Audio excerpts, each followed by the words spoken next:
ಈ ಥರ ಒಂದ್ಸರಿ ಮಶ್ರೂಮ್ ಪೆಪ್ಪರ್ ಡ್ರೈನ ಟ್ರೈ ಮಾಡಿ ನೋಡಿ, ತುಂಬಾ ಚೆನ್ನಾಗಿರುತ್ತೆ. ಸೊ ತುಂಬ ಸ್ಪೈಸಿಯಾಗಿರುತ್ತೆ ಈ ಚಳಿಗಾಲದಲ್ಲಿ.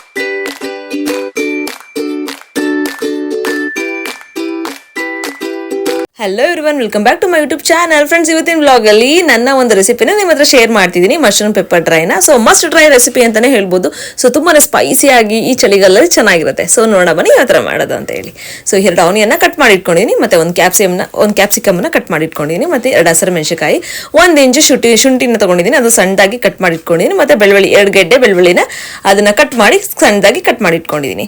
ಸೊ ಫಸ್ಟು ಸ್ವಲ್ಪ ಪಾನ್ಗೆ ಎಣ್ಣೆ ಹಾಕೊಬೇಕು, ನಮ್ಗೆ ಎಷ್ಟು ಬೇಕೋ ಅಷ್ಟು ಎಣ್ಣೆ ಹಾಕೊಬೇಕು. ನೆಕ್ಸ್ಟ್ ಕಟ್ ಮಾಡಿ ಇಟ್ಕೊಂಡಿರೋ ಶುಂಠಿ ಬೆಳ್ಳುಳ್ಳಿನ ಹಾಕೊಬೇಕು. ಸೊ ಈ ಥರ ಹಾಕೊಳ್ಳೋದ್ರೆ ಮಜವಾಗಿರುತ್ತೆ, ಬಾಯಿಗೆ ಸಿಗ್ತಾ ಇರುತ್ತೆ ಅವಾಗ ಮಜಾ ಅನ್ಸುತ್ತೆ. ಸೊ ಪೇಸ್ಟ್ ಮಾಡಿ ಹಾಕೊಂಡ್ಬಿಟ್ರೆ ಅಷ್ಟು ಮಜಾ ಅನ್ಸಲ್ಲ. ಸೊ ಅದರಿಂದ ಅದು ಟೇಸ್ಟೇ ಬೇರೆ ಆಗ್ಬಿಡುತ್ತೆ. ನೆಕ್ಸ್ಟ್ ಆನಿಯನ್ ಕ್ಯಾಪ್ಸಿಕಮ್ ಎಲ್ಲ ಹಾಕೊಂಡು ಚೆನ್ನಾಗಿ ಫ್ರೈ ಮಾಡ್ಕೊತಾ ಇದ್ದೀನಿ. ಸೊ ನೋಡಿ ಯಾವ ಥರ ಮಾಡ್ಕೊತಿದ್ದೀನಿ ಅಂತ. ಸೊ ತುಂಬಾ ಸಿಂಪಲ್ ಬಟ್ ತುಂಬಾ ಚೆನ್ನಾಗಿರುತ್ತೆ ಈ ಒಂದು ರೆಸಿಪಿ. ಸೊ ಟೇಸ್ಟಿಯಾಗಿರುತ್ತೆ ನೋಡಿ. ಸೊ ಸ್ವಲ್ಪ ಫ್ರೈ ಮಾಡ್ಕೊತಾ ಇದ್ದೀನಿ.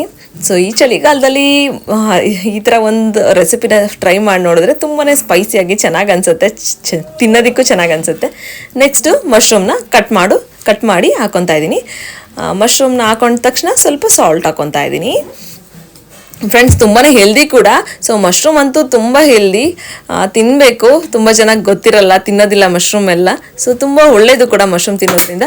ನೆಕ್ಸ್ಟು ಪೆಪ್ಪರ್ ಹಾಕೊತಾ ಇದ್ದೀನಿ, 1 ಸ್ಪೂನ್ ಪೆಪ್ಪರ್ ಹಾಕೊತಾ ಇದ್ದೀನಿ. ನಮ್ಗೆ ಎಷ್ಟು ಬೇಕೋ ಖಾರಕ್ಕೆ ತಕ್ಕಷ್ಟು ಪೆಪ್ಪರ್ ಹಾಕೊಂಡ್ರೆ ಆಯಿತು, ನಮ್ಮ ಒಂದು ಖಾರಕ್ಕೆ ಅದುವಾಗಿ.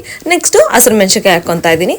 ಅದರ ನೆಕ್ಸ್ಟು ಕೊತ್ತಂಬರಿ ಸೊಪ್ಪು ಅಷ್ಟೇ ಸ್ವಲ್ಪ ಹಾಕೊಂಡ್ರೆ ಸಾಕು.